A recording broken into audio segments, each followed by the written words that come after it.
All right, there's a reason that Governor Greg Abbott has been busing illegal immigrants to Washington, D.C. There's a reason that this is happening. And it's so they can share in the misery that they have created at the southern border. Because so often, politicians create situations that they never have to immerse themselves into. They just dump it in your lap, and they don't care.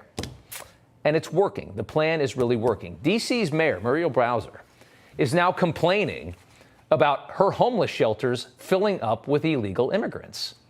Oh. Bowser appearing on CBS this weekend, it was a thing of beauty.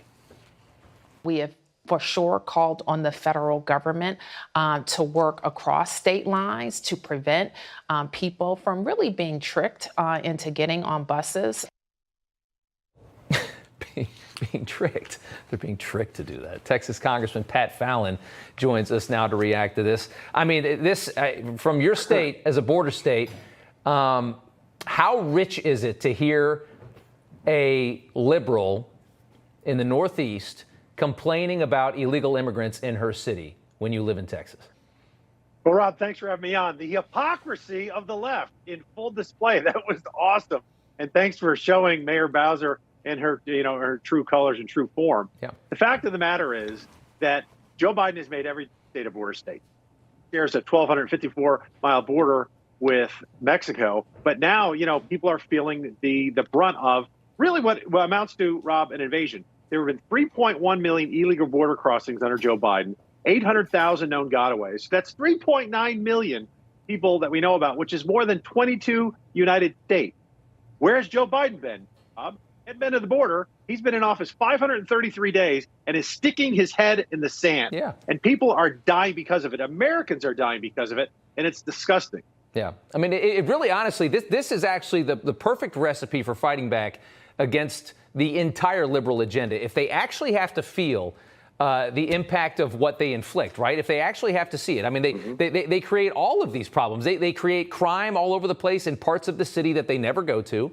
They create inflation. They do taxes. They tax everybody to hell and back, but then they carve out loopholes for all their donors. I mean, if they actually had to feel what they impose on the rest of us, it would be a perfect answer, and it would stop so much of it in its tracks.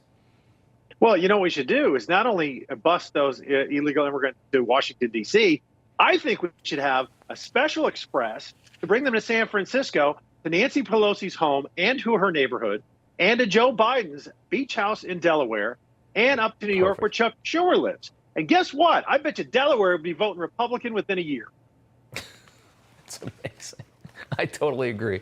I completely agree. There's a nonprofit group now linked to George Soros that has won a $172 million taxpayer-funded government contract from the White House to help illegal immigrants avoid deportation. So according to a federal database, the Vera Institute of Justice, it was awarded as a Health and Human Services funded contract in March, providing legal assistance to unaccompanied minors.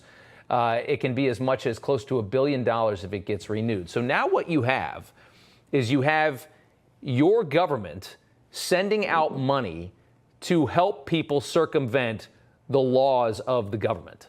So, I mean, at this point, you no longer have a country, right? Because, I mean, you're spending your money, my money, all of our money to help people commit crime, to help them enter this country illegally and stay here. Rob, it's a de facto open border, and a nation is nothing more than borders, language, and culture. And what Joe Biden and the left want to do is have an open border, because what they're saying is come to the country, come in and just claim that you claim political asylum, even though we know 99% of those folks are economic migrants. Just claim political asylum and we'll just let you in, which means you're going to get more folks. And when you incentivize something, you get more of it. I mean, the worst month we've ever had was April with 234,000 illegal border crossers, which was 1,258% worse and more than the last time President Trump was in office in April. And only to be eclipsed by May, which was 240,000 illegal border crossers. It's the worst it's ever been. And it's a gross dereliction of duty from the president and the Homeland Security Director. When you add up the numbers, if it's over, it's probably going to be over 2 million crossings.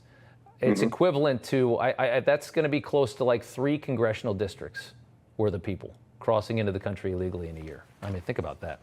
Pat Fallon, thank you so much for joining us, Congressman. We appreciate it. Thanks, Rob. God bless.